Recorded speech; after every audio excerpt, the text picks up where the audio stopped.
What's good, people, and welcome on another episode. How are you guys doing? I hope you all are doing great. And if you are here for the very first time, I see you. Thank you so much for tuning in.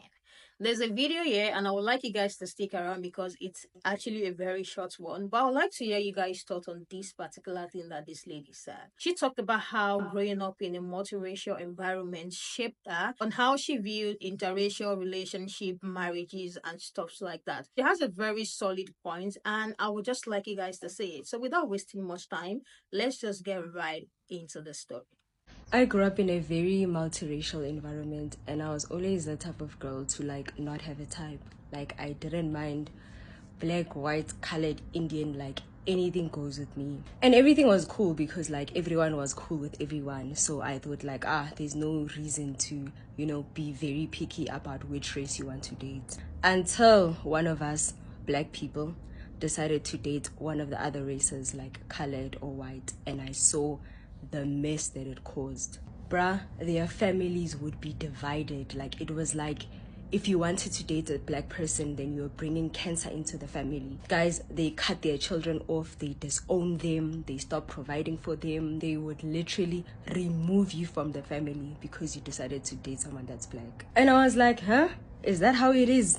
From that day on, I was like, I want to date black people. I intentionally decided that I'm going to date only black men because no one is going to tell me that I am inferior and I'm going to sit there and agree with them. When black people bring white people or colored people into their families, it's a celebration, it's a pleasure, like yo, you honored us with a colored girl or a colored guy or a white guy in our family. But the minute it's us that have to get into their families, it's a disease. No ways. I love myself, I love being black. Just because I was interested in dating you, it doesn't mean that I hated myself. And to show you how much I love myself, I'm gonna go for only black men. Those people love themselves, they prefer themselves, they are loyal to themselves. That's why I'm shocked that when we ask black people, why don't you prefer themselves? They see it as an attack. They see it as, hey, don't tell us what to do, we are just preferring. And I'm like, those people are preferring themselves. Those people are choosing themselves to the point where they are willing to cut off their own children that you birthed. That's how loyal you are to yourself.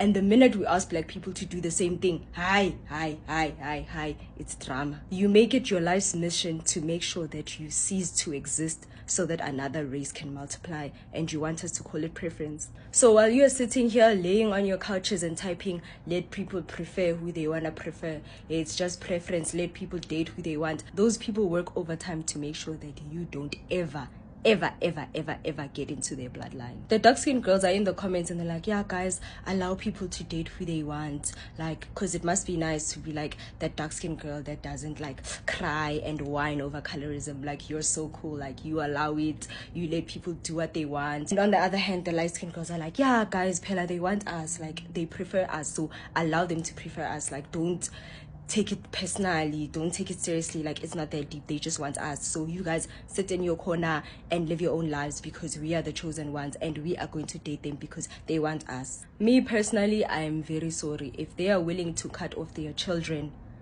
to maintain their self-respect, self-love, self-loyalty, then I'm also willing to cut off my black brothers or black sisters that don't believe that colorism is a thing. The way she said, I am willing to cut off my black brothers who don't believe that colorism exists, was so funny to me. A video went viral and there are so many interesting comments as well. This person said, I have worked with vendor people in the military. What I love most about them is that they prefer each other and their relationships are genuine. This is one of the things that Dr. Umar have been talking about.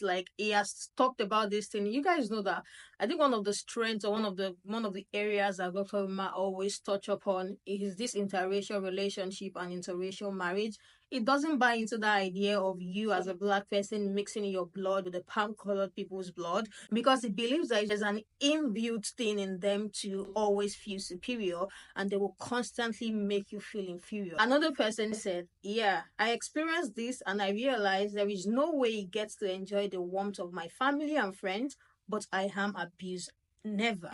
And it is true, because when you bring them over, I feel like the part that is very, very annoying is the part where when you bring them over to the black family, They are happy. They are so happy. But if it is the black person's turn to go to their own family, it's somehow like you feel somehow. If I before getting there, you feel somehow. Before even getting to the family, you're already feeling, how am I going to be? There's so much to be worried about. So yeah, I get what this person is saying. Like, if I cannot be loved at your side, but you're getting all the warmth from my own family, it's not something that I'm ever ready to do. Yeah, unfortunately, people have to understand DNA. Racism is a project to protect themselves. They can't afford to let you in like that. Another person said, I figured this adversity some 20 years ago. Most would love to experiment, but not for building anything long term. My people should love themselves.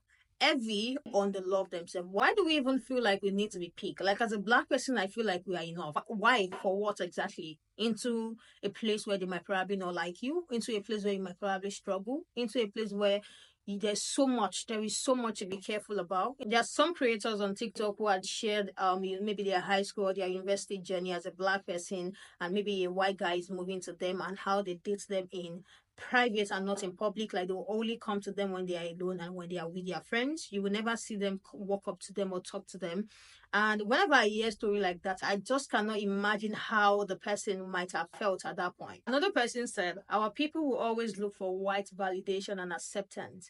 It is pathetic. Race rankings did a number on them. It's crazy, because why validation for what? Why validation for to feel among or to feel superior? No matter the validation they give you, to feel what exactly? What is that going to do? Another person said they always convince themselves that their partner are the only anti-racist in the racist family. This one is another level of delusion. I'll make sure you're not sleeping with your two eyes closed. The last one I have here says, notice that it is always black people who drop their standards or guard against other races. If you try to uphold your guard, it's be your own people who talk you down. Even this lady, I'm sure she's still going to be getting some comments when she said she will only stay with black men. And I'm sure that she might probably even get some comments as well. I would like to hear your thoughts about this video in the comment section. Thank you all so much for joining. If you have not subscribed, please subscribe before you go and turn your bell notification on. And I'll see you guys in the next one. Bye. And I love you guys.